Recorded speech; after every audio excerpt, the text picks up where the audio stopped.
시작하겠습니다.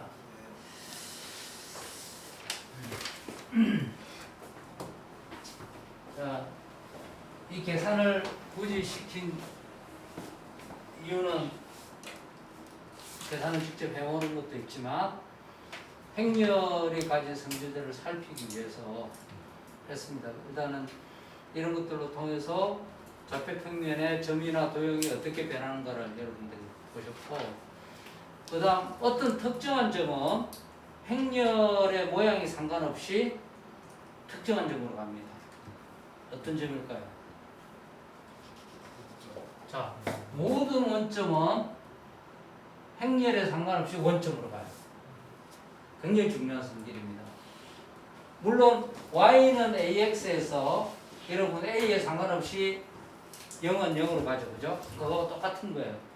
원점은 원점으로 갑니다. 행렬은.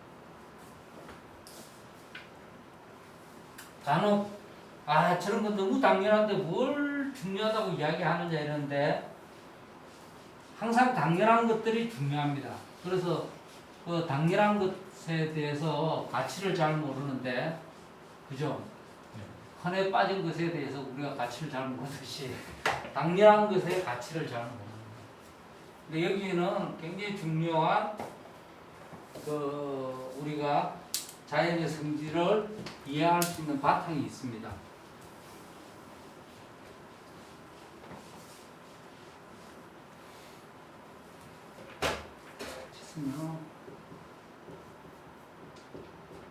행렬은 원점을 항상 원점으로 옮깁니다. 그래서 좌표평면이 있으면 행렬에서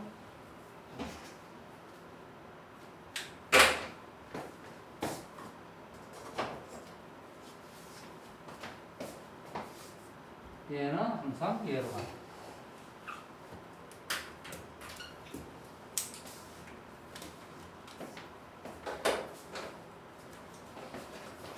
그러면 어떤 행렬에 의해서 여기 있는 점은 여기 있는 다른 점으로 가겠죠.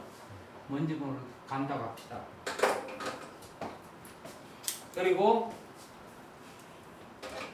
우리가 여기서 직선을 그을 수 있습니다. 그죠? 그러면 이 직선에 놓여져 있는 모든 점들은 얘와 얘를 잇는 이 직선으로 옮겨져 갑니다. 신기하죠? 왜요? 숫자의 개수가 달라지는 거 아니에요, 선생님? 자, 숫자는 다 무한계라서 그렇게 생각하면 안 돼요. 둘 다 굉장히 무수히 많은 거예요. 유한하면 개수가 달라서 아니겠지만 굉장히 무한한 수기 때문에 어쨌든 처음이다. 자, 고무줄을 보세요. 이런 고무줄을 내렸다고 볼 수 있습니다. 내리거나 줄였다고. 그죠? 고무줄은 길이가 달라도 1대1 대응이 되죠. 내렸다 줄였다 생각하듯이. 어째서 그럴까 생각을 해봅시다. 어째서 여기 이상이 있는 점들은 얘와 얘를 끝점으로 하는 직선으로 가는지.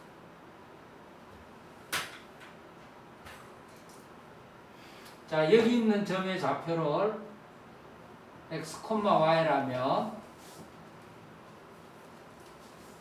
얘는 x, ax로 쓸 수 있어요. 원점을 지나는 직선이니까. 그죠? 네. 자, 그러면 얘는 뭔가 하면 x 곱하기 1,a죠. 네. 맞습니까? 네. 자, 행렬에 의해서 1,a가 어디로 가면 여기에 x배를 해준 것은 그것의 x배죠. 그죠? 그러니까 얘의 점이 어떻게 같다면 얘는 이것의 길이를 x배 해준 만큼 올라간다는 말이에요. 그죠? 자, 이해됩니까? 이해 안 되시는 분? 되시는 분? 될 듯 말 듯? 될 듯 말 듯은 아니에요. 알 듯 말 듯은 모르는 거예요.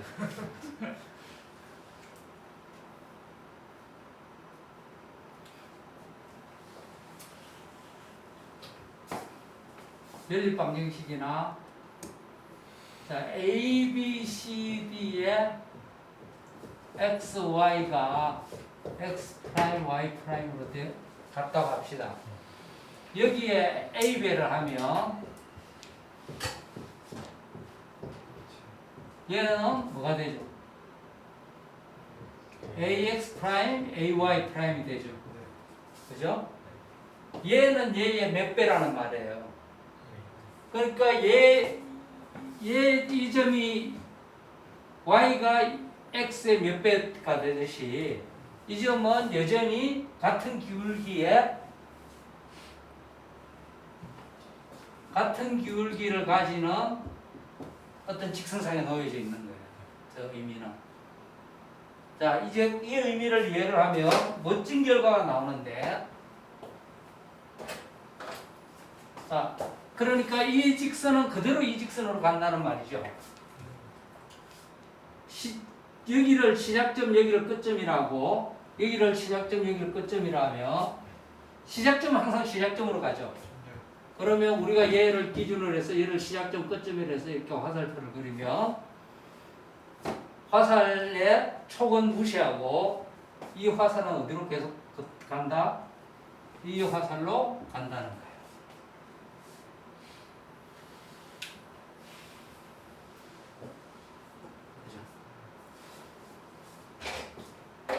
만일 얘를 내려서 이런 화살이 있다고 합시다. 그럼 어디로 갈까요? 똑같이 얘를 더 느린 화살로 가요. 그죠? 그러면 이런 화살은 어디로 갈까? 어딘가 이런 화살로 간다는 거예요. 그러면 여기를 시작점으로 하는 화살들은 행렬에 의해서 이런 화살들로 볼 수가 있는 거예요. 사실은 이 끝점들을 행렬들은 이동해 주는데 끝점만 끝점이 가는 게 아니라 시작점과 끝점을 이런 모든 그 직선상에 놓여 있는 점들은 걸로 가기 때문에 우리가 평면에 있는 원점을 시작점으로 하는 화살들은 다른 평면의 화살들로 이동하는 그런 그림들을 그릴 수가 있습니다. 이해가 됩니까? 네. 그래서 이런 화살들을 우리가 뭐라고 한다? 벡터라고 합니다. 그래서 오늘 여러분들은 벡터를 배우겠습니다.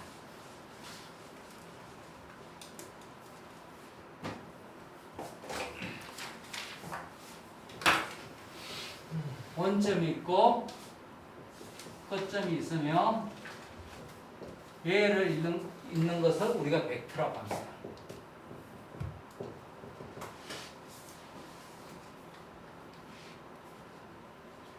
자, 벡터는 라틴에서 왔는데 실은 나른다는 뜻에서 왔어요. 픽업 트럭 이름으로 벡터 하면 멋지겠죠.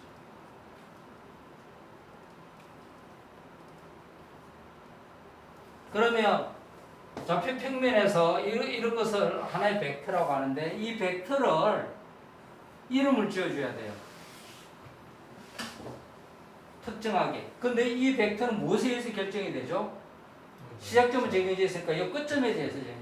그러니까 끝점 하나에 좌표가 주어지면 이것을 그 벡터의 이름이라고 볼 수 있죠. 그러니까 좌표 평면상에서 점 하나는 벡터에 대응된다는 걸 우리가 알 수 있습니다. 그 벡터 쉽죠, 이제는. 우리가 점으로 생각했던 것을 이 전체로 볼 수 있어요. 그리고 다행히 얘가 우리가 변환을 했을 때 얘가 이점으로 갔는데 여기 있는 점들이 다른 점으로 가버리면 여기 있는 화살표가 이쪽 화살표로 그대로 간다고는 말을 할 수가 없잖아요. 근데 행렬은 그런 성질을 보존을 한단 말이에요. 그래서 다행히 이 화살표를 저 화살표로 움직이는 변환을 행렬로 표현을 할 수 있고 혹은 화살표로 움직이는 것을 어떻게 수학적으로 표시하려면 행렬이라는 도구를 쓰면 다 할 수 있는 거예요. 그래서 이것을 행렬 변환이라고 합니다. 화살표로 변환. 그래서 벡터가 있을 때 벡터로 옮겨주는 변환으로서는 행렬을 쓰면 굉장히 좋다는 것을 알 수 있습니다. 행렬을 안 쓰는 것도 있어요. 없습니다. 자, 두 번째 되겠죠. 지금 하신 질문이, 박쌤이 하신 질문이, 그러면 화살표로 옮겨주는 변환이 있는데 그것은 무엇으로 표시가 되느냐 이렇게 질문을 할 수 있죠. 그건 행렬밖에 없어요. 그건 수학자들이 다 증명을 해놨기 때문에 고민을 안 하셔도 됩니다. 이거는 범위를 좀 넘어가는 질문 같긴 한데요. 네. 지금은 행렬을 하나만 써서 1차 변환을 한 거잖아요. 네. 그런데 뭐 행렬도 2차, 3차, 그러니까 그 매트릭스의 차수 말고 네. A, B, C, D 행렬을 뭐 2개를 곱한다는 3개를 곱한다는 하는 식의 2차, 3차 행렬식을 만들면은 저런 선형 변화가 아니고 곡선으로 가는 변화가 없습니다. 없습니다. 행렬의 곱이라는 것은 변환을 계속 반복적으로 하는 거거든요. 그러니까 계속 선은 선으로 가고, 그러면 곡선은 선으로 못 가는 거죠. 곡선은 뭐로 간다? 곡선은 곡선으로 갑니다. 특히 원은 타원이나 어쨌든 그걸 2차 곡선이라고 하는데, 우리가 알고 있는 2차 곡선 배웠었죠. 타원 뭐 포물선, 그 타원 포물선 원은 타원 포물선 원으로 갑니다. 항상 2차 곡선은 2차 곡선으로, 3차 곡선은 어떻게 되냐 모릅니다. 그래서 우리가 아는 것만 합니다. 계산할 수 있는 거. 행렬 변화, 벡터를 알고 행렬 변화를 알고. 그러니까 우리가 벡터의 성질을 이해하기 위해서는 행렬 변환을 연구를 할 수 있고, 얘 자체의 성질을 알려면 얘를 또 잘 알아야 돼요. 그럼 벡터가 어떤 성질을 갖고 있는가를 봅시다. 자, 그래서 벡터를 배우시는 분들은 처음일 텐데,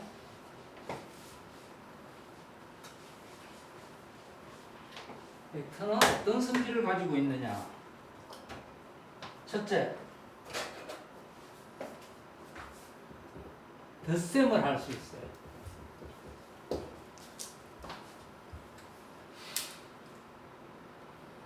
덧셈을 어떻게 하느냐. 자, 좌표 평면에서 이런 화살표가 있으면 벡터는 어디에서 결정이 된다 했죠? 여기 있는 좌표에 의해서 결정이 된다 했죠? 또 다른 화살표가 있어서 C, D로 갑시다.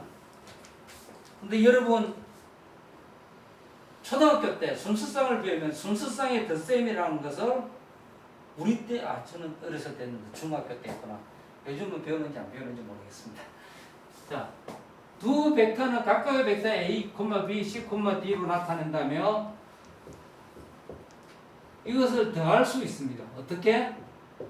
우리가 덧셈은 수의 덧셈만 알잖아요. 그럼 순수쌍을 유지하면서 저 덧셈이 잘 이루어지려면 어떻게 하는 게 좋겠어요? 각각의 성분을 더하면 되죠. 그죠? 우리가 자 이렇게 아는 덧셈, 원래 알고 있는 수의 덧셈을 가지고 덧셈을 정의를 해버리는 겁니다. 그러면 임의의 벡터는 두 개를 더할 수가 있어요. 그죠? 숫자를 더할 수 있으니까. 그럼 질문이 아니라 결과는 얘는 그러면 어떻게 생기는가를 따져야 되죠. 그죠? 그건 여러분들이 모는 중에 그려보면 얘하고 평행사변을 긋고 얘하고 평행사변을 그어서 이 만난 점이 A, C, A 플러스 C, B 플러스 D가 됩니다. 그러니까 이런 새로운 벡터가 생기는 거죠. 이게 바로 힘의 합성입니다. 힘의 합성. 그래서 여러분이 돌멩이를 던지면 절벽 끝에서 돌멩이 던지면 돌멩이가 이렇게 떨어지죠? 그죠? 이 돌멩이는 사실은 이쪽 방향과 이쪽 방향으로 동시에 힘을 받는 겁니다. 그래서 얘를 합성한 이 방향으로 떨어지는 거예요. 비행기를 타고 착륙을 할 때 있잖아요. 밖에서 보면 이렇게 비스듬히 내려가지만 탄 사람은 어떻게 느껴지느냐? 뚝뚝 떨어지는 거예요. 그죠? 그래서 비행기가 착륙할 때 떨어지는 속도 보신 적 있어요? 초당 3m로 떨어집니다. 초당 1층, 보통 1층 높이 떨어지듯이 떨어져요. 그게 그 이상 떨어지면 사람들 가슴이 덜컹덜컹하기 때문에 사람들의 심장이 놀라지 않을 정도로 놀라지 않을 가장 빠른 속도로 떨어지는 거예요. 엘리베이터가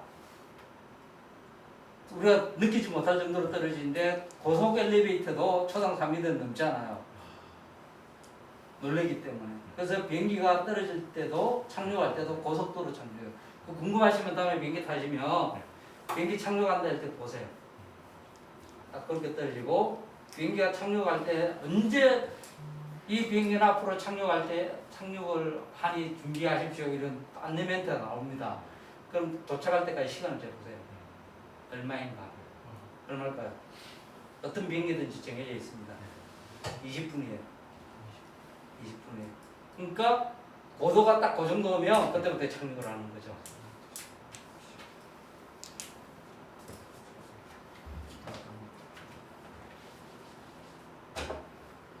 이건 덧셈을 했다. 자, 옛날에 여러분들 덧셈 한 것을 지금 다시 배웁니다. 수의 덧셈을 했는데 덧셈을 하고 나면 여러분 뭐 배우죠? 아니죠. 덧셈에 대한 성질을 먼저 배우잖아요. 두 수를 더했잖아요. 그럼 두 수를 더하고 나면 뭐가 있어야 되죠? 덧셈에서 중요한 원소 항등원이 있다는 거예요.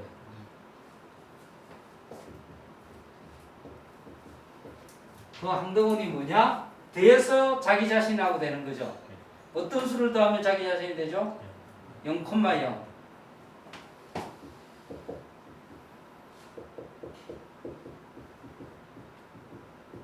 항등원이 있다는 거죠. 항등원은 0,0.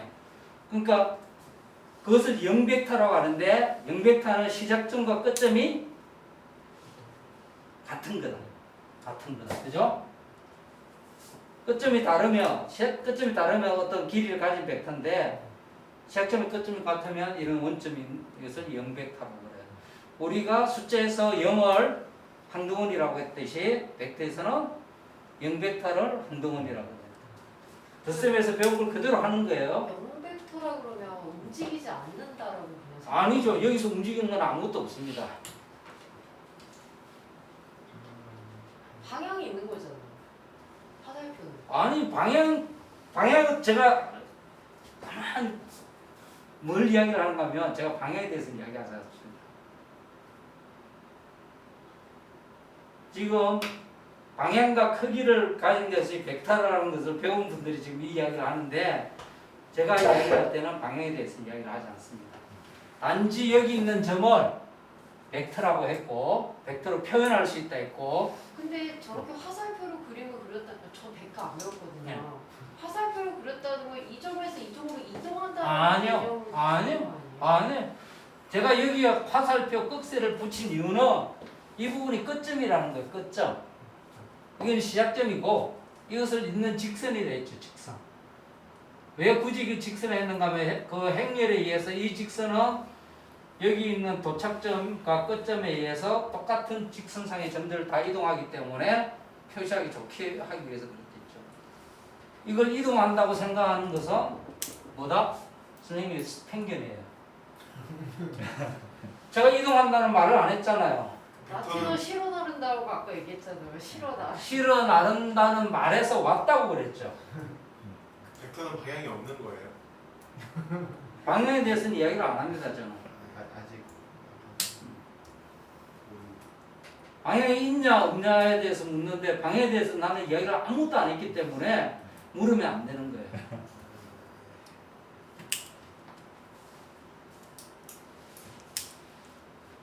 그래서 얘는 시작점과 끝점이 같고 이런 성격을 만족하는 항등원이 된다고 했죠. 자, 그러면 덧셈에서 항등원이 나오면 뭐가 나와야 된다? 여건이 나와야 된다. 여건이 근데 있습니다. 그러면요. 예. 저기 뭐 실어 나른다고 없다고 치면 그 어쨌든 길이는 있는 거잖아요. 벡터는. 길이에 대해서도 제가 이야기를 안 했어요. 시작점과 끝점이 있으면 길이가 있는 거 아니에요? 선인데? 선이라고만 이야기했지 저는 길이를 이야기한 적은 없습니다. 아직은. 아직은 이야기 안 했어요. 아직은. 기다리시면 될 거예요.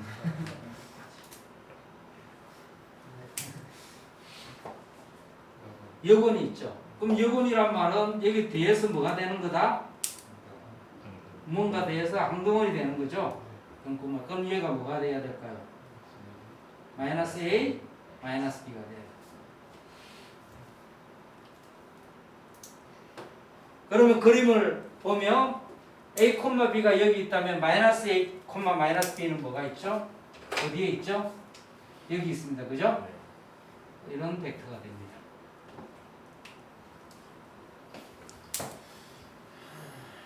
자, 혹시 다른 데서 뭘 읽으셨던 거 아니에요? 다 잊어버렸어요. 제가 하는 말만 들으세요.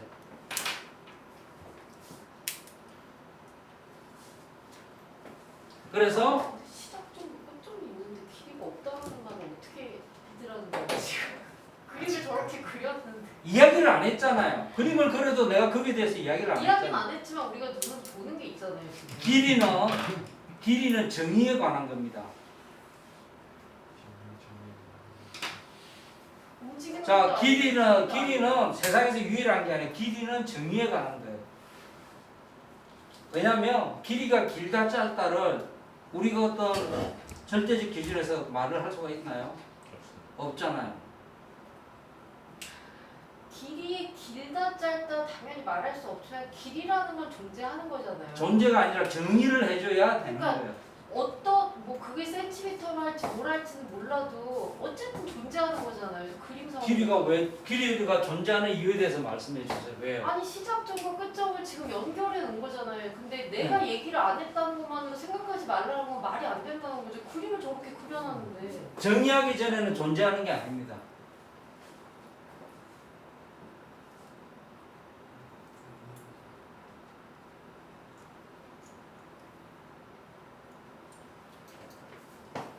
정의하기 전에 존재하지 않는 거예요. 정의하기 전에.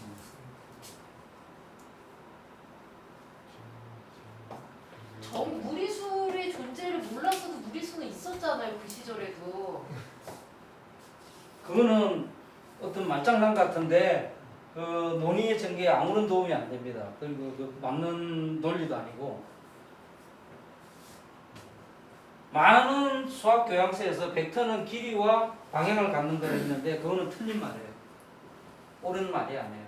지금 제가 하는 걸 잘 보세요. 벡터를 이야기했지만 길이도 방향도 아무것도 이야기를 안 하고 지금 하고 있어요. 아니 저는 여기서 나온 거는 좌표뿐이에요. 저는 저 그림을 얘기한 거예요, 선생님. 전 벡터에 대해서 배운 적도 없고 교양서를 읽은 적도 그냥 그림으로 눈으로 보고 있는데 자꾸 길이는 없는 거라고 말씀하시니까 그게 이해가 안 간다는 거예요. 길이는 아직 정의를 안 했다. 정의를 안 했다고 지금 말하고 내가 길이에 대해서 이야기를 한 적이 없잖아요.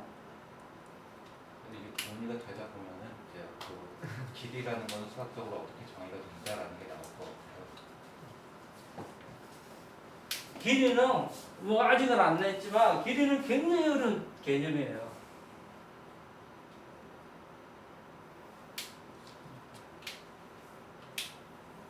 그리고 길이라는 단어를 도입하지 않고도 혹은 길이라는 개념을 도입하지 않고도 지금 이런 이야기는 모두 성립하기 때문에 지금까지 성립하는 그 논리상에서 논리의 그 안에서 필요 없는 개념이나 단어를 도입을 할 필요가 없어요.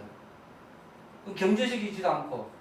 그러니까 그 이야기를 하게 된 게 한동안은 지금 얘기를 하셨는데 제가 궁금한 거는 쟤는 시작점과 끝점이 똑같고 다른 벡터는 시작점과 끝점이 있다고 그랬잖아요. 그럼 그 둘의 차이가 결국에 얘도 시작점과 끝점이 있죠. 시작점이 0,0이고 끝점도 그러니까 0,0이에요. 동일하다는 얘기는 그 자리에 있다라는 그 자리에 있다는 게 아니에요.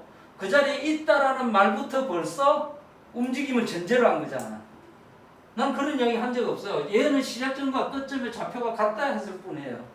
근데 좌표라는 건 결국엔 자리를 얘기하는 개념인 거잖아요. 그렇죠. 그러니까 자리 있죠. 그 자리에 있다라는 것은 어떤 동작을 말하는 거잖아요. 그 자리에 있다. 그러니까 그 자리에 있다라는 건 움직이지 않았다라는 아니죠. 내가 그 자리에 있다는 말을 안 했죠. 그 자리에 있다라고 말한 사람은 이 방에서는 곽쌤밖에 없어요. 항등원이라는 이 것은 끝점도 0,0이고 시작점도 0,0이라는 거예요.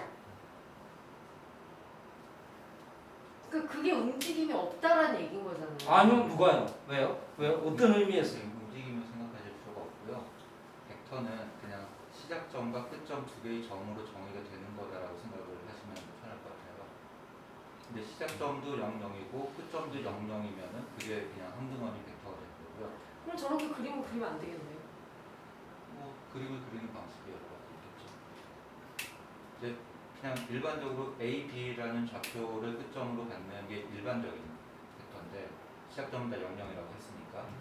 그런데 그 A, B가 하필이면 0,0인 점이 되는 벡터도 있을 수 있는 거죠. 그 벡터는 덧셈에 대해서 항등원으로 역할을 하는 거고요. 그러니까 그냥 점 두 개로 생각을 하시면 될 것 같아요. 움직임이 아니고, 그러니까 시작점에서 끝점으로 움직여가는 게 아니고 시작점이라는 좌표 하나와 끝점이라는 좌표 하나를 닿는 두 개의 점의 쌍이라고 생각을 하시면 근데 시작점은 하필이면 모든 것들의 시작점 같다는 거죠. 0,0인 거죠. 네. 그럼 그림을 안 그리는 게 좋겠네요. A하고 B만 그리고 저 사이에 선은 그 그림이 어떤 때는 굉장히 도움이 안 될 때가 있습니다. 예. 그러니까 그 모든 것을 그림으로 표현하다 보면 안 맞을 수가 있다는 거죠.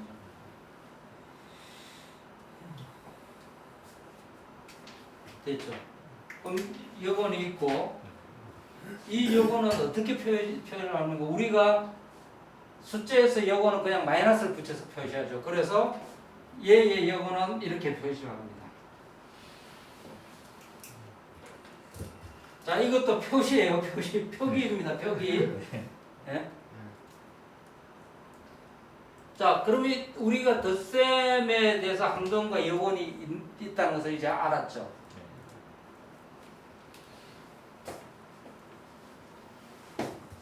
그리고 벡터에는 실수배를 할 수 있습니다. 실수배. 자, 실수배는 어떤 실수 K가 있어서 K의 A, B는 정의를 KA, KB로 합니다.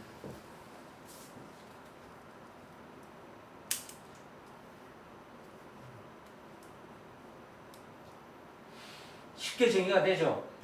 자, 계산으로 정의가 되는 거예요. 또 그림 좋아하는 박 선생님, 그리고 선생님이 그렸잖아요. 애니메이션 좋아하는 본인이 그려놓고 헷갈리게 만들어놓고 책을 저한테 보면 어떡해요. K배라는 말은 얘를 K배만큼 내리는 겁니다.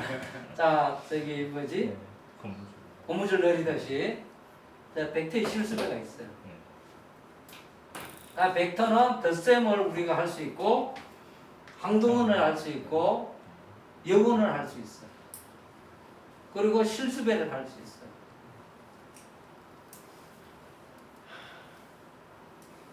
아, 그리고 여건을 이용해서 뺄셈을 할 수가 있습니다. 뺄셈.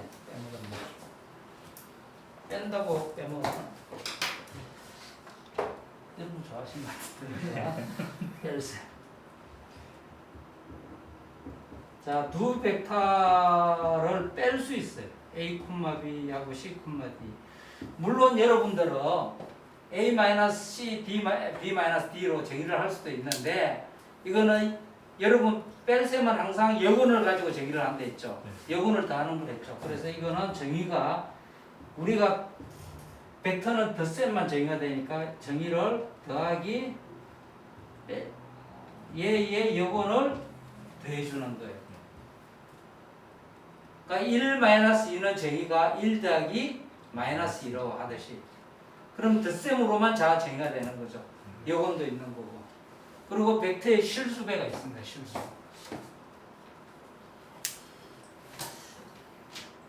벡터의 실수배 여건도 있는 거예요? 여기까지는 정의예요. 여기까지는 정의. 그럼 그런 질문에 대해서 우리가 답을 할 수 있는가 없는가 살핍시다.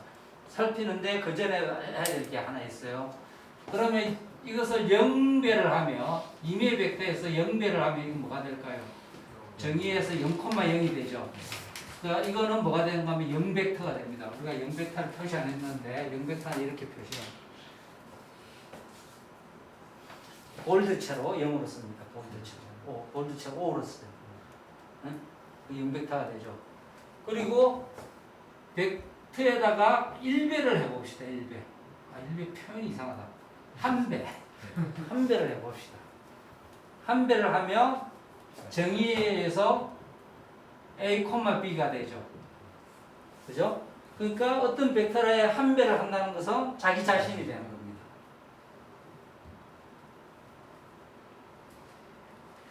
그리고 우리가 자연수에서 중요한 수들이 0, 1 뭐 이런 거잖아요. 그런 걸로 다 숫자를 만들잖아요. 그죠? 마이너스 1배를 해봅시다.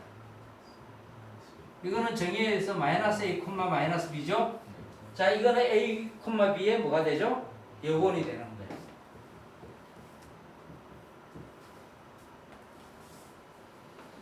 그러니까 실수배를 해서 실수배가 정의가 되면 실수배를 해서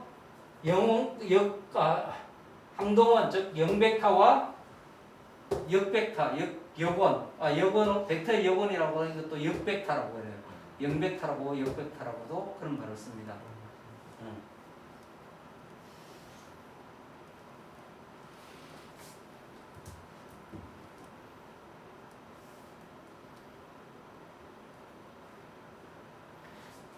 자, 우리가 이거 다시 리뷰를 하자면 좌표 평면에 점이 있는데 이 점을 원점에서 그 점까지 이루는 직선을 긋고 한쪽을 끝점, 한쪽을 시작점으로 하자면 그것을 벡터라는 그림으로 표시할 수 있겠죠. 그 벡터의 이름은 끝점의 좌표로 주어진 데 있죠. 그래서 끝점의 좌표로 주어지니까 좌표 하나는 벡터에 대응돼요. 그죠? 그 벡터를 그렇게 정의를 하고 나면 벡터의 성질을 이렇게 우리가 다 찾을 수 있죠. 됩니까? 이게 굉장히 중요한 성질이에요. 자, 이거는 좌표 평면에서 우리가 벡터를 정의를 하고 좌표를 이용해서 이렇게 나왔잖아요. 그러면 추상적인 벡터를 나중에 정의를 하는데 벡터는 무엇인가 물어요. 그러면 벡터는 이러이러한 성질을 만족하는 것이 벡터다.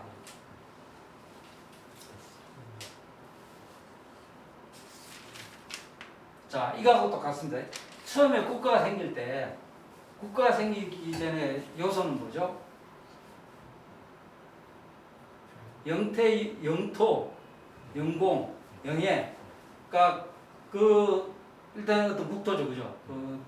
나라를 구성하기 위한 물적 토대죠. 그리고 또 하나가 뭐죠? 사람이죠, 그죠? 우리나라에서는 잘 안 쓰고 우리나라는 헌법에 국민이라고 되어 있는데 원래는 사람이죠. 사람이고 중국말로는 인민이에요, 인민.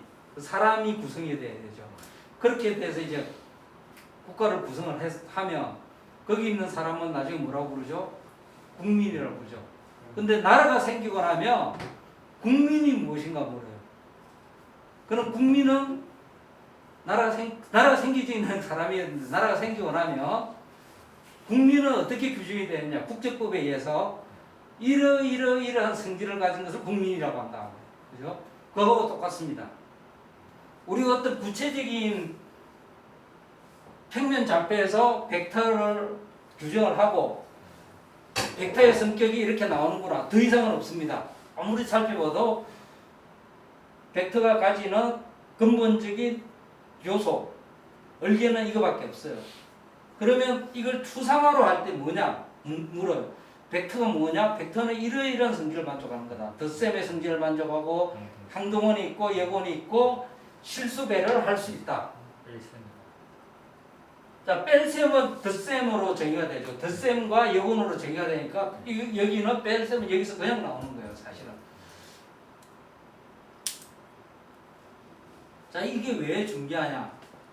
지금 여기에는 혹시 들어보신 적이 있는지 모르겠지만 크기와 방향이 없습니다.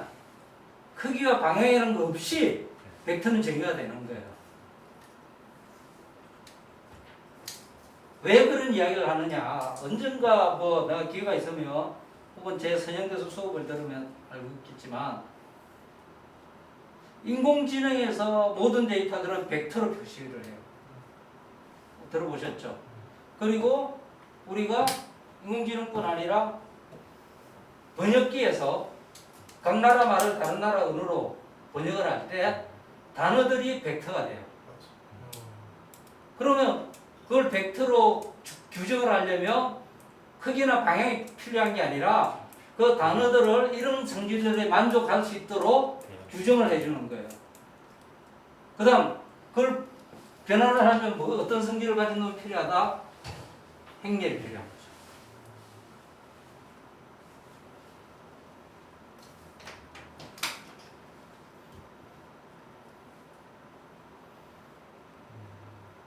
그래서 이렇게 벡터가 모인 것을 벡터 공간이라 해요. 벡터 공간. 벡터 공간이라고 벡터 공간에서 벡터 공간으로 보내주는 특별한 변환을 행렬 혹은 선형 변환이라 해요. 왜냐하면 벡터 공간의 다른 말이 선형 공간이에요. 왜냐하면 벡터는 사실 이런 선이잖아요. 선들이 모인 공간이라는 뜻이고 선들이 모인 공간에서 선들을 옮겨주는 변환을 선형 변환이라고 합니다.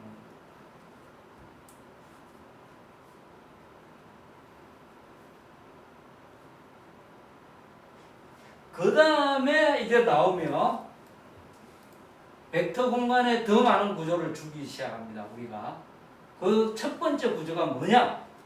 길이에요. 혹은 크기예요. 그러면 우리가 벡터가 주었을 때 벡터의 크기를 어떻게 정의를 하느냐? 자, 이렇게 좌표로 주어졌을 때는 두 평면에서 이전까지의 길이는 우리가 고대 그리스부터 정하는 방법을 알고 있었습니다. 정하는 방법 중에 하나가 피타고라스 정리에 의해서 이걸 길이로 할 수 있어요. 루트 a제곱 더하기 b제곱으로. 그게 다 길이가 되냐? 길이에 대한 아주 특별한 성질들을 만족해야 돼요.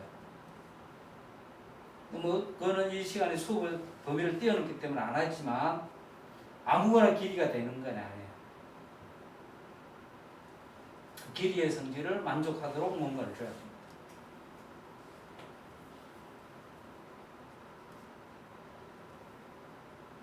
그 길이의 성질이 특별한 것 중에 하나가 삼각형이 있으면 한 변의 길이는 나머지 두 변의 길이의 합보다 작아야 된다는 거예요. 길이를 아무데나 줄 수 없습니다. 이 성질을 만족하도록 줘야 우리가 더 이상의 논의를 하는데 크게 어려움이나 이상한 일이 발생을 하지 않아요. 그래서 길이를 함부로 줄 수가 없습니다.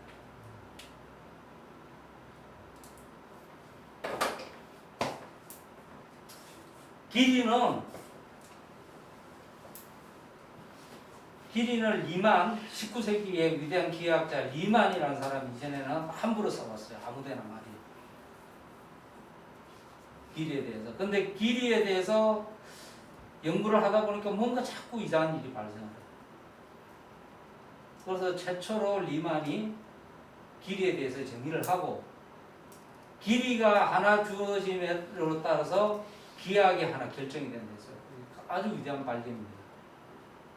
뭔 말인지 모르겠죠. 그만큼 길이가 어렵다는 개념이에요.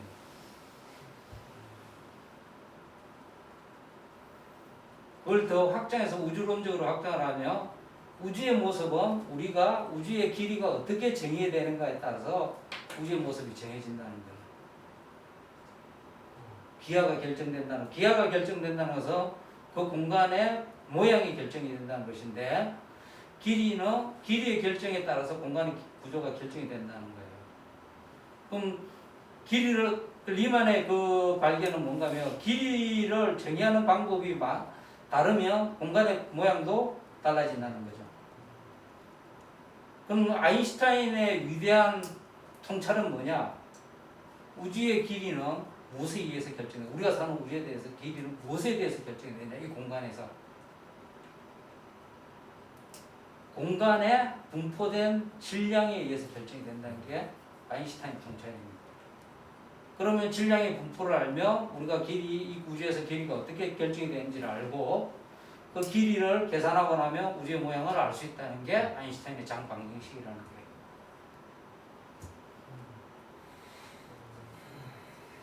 그래서 함부로 길이를 이야기를 할 수 없다는 거예요. 그러니까 이것을 정의를 할 때도 길이에 대해서 이야기를 하지를 않아요.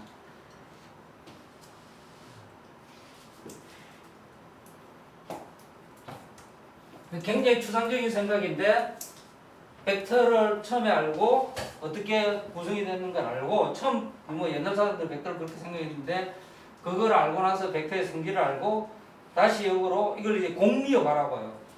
아주 가장 간결한 성질들을 끄집어내서 그것을 공리하는 거 그냥 성질을 만족하는 거. 그래서 이것을 벡터의 공리하라고 해요.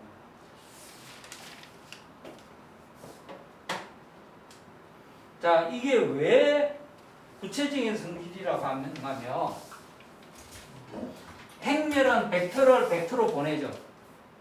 그죠? 다른 좌표에서 다른 좌표로 보내는데 이 두 점을 더한 것을 행렬을 보내봅시다. 행렬로 해서 다른 점으로.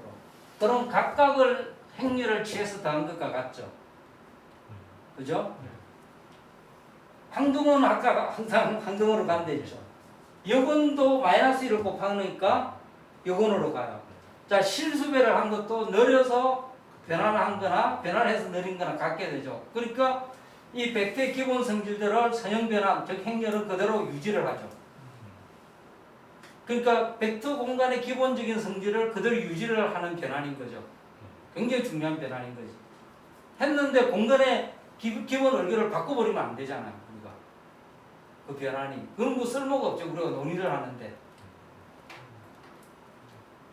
유지한다고 말씀하신 것이 지금 여기 있는 성질들을 유지한다. 그렇죠. 옮겨놓고 이런 거지. 아까 이제 번역이란 말을 했는데 영어에서 한국어로 번역을 할 때 아버지와 어머니가 번역을 해서 번역을 하고 나서 아버지와 어머니의 관계가 바뀌어버리면 안 되잖아요. 이 위계 질서를 그대로 유지해야 되는 거잖아요. 그죠? 이게 마찬가지인 거죠. 그리고 위계 질서를 선형 변화는 그대로 유지를 해주는 거죠.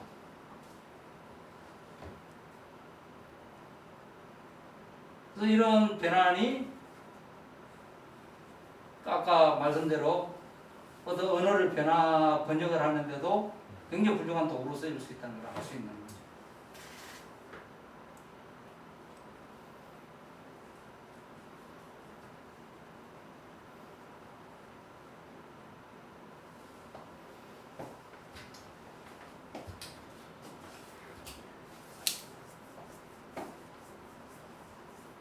그래서 고등학교 과정에 벡터와 이런 행렬이 빠진 게 개인적으로 굉장히 유감인 게 이건 거예요. 사실은 현대인의 교양으로서 수학에서 가장 중요한 게 뭐냐? 미적분학과 선형대 수학, 즉 행렬과 얘에 관한 거예요. 행렬과 선형 변환에 관한 건데 지금 특히 현대 사회에서 굉장히 유용하게 쓰이는데 그걸 학생들이 안 배우는 거잖아.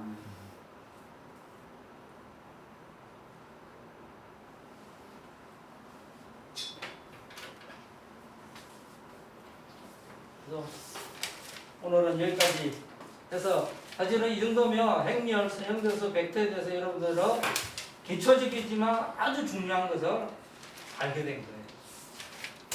오늘 여기까지 하고 다음 시간은 1학기 마지막 시간이니까 우리 1년 6개월간 한 것을 5개월이죠. 5개월 한 것을 총 다 유지하는 걸로 하고 끝내도록 하겠습니다.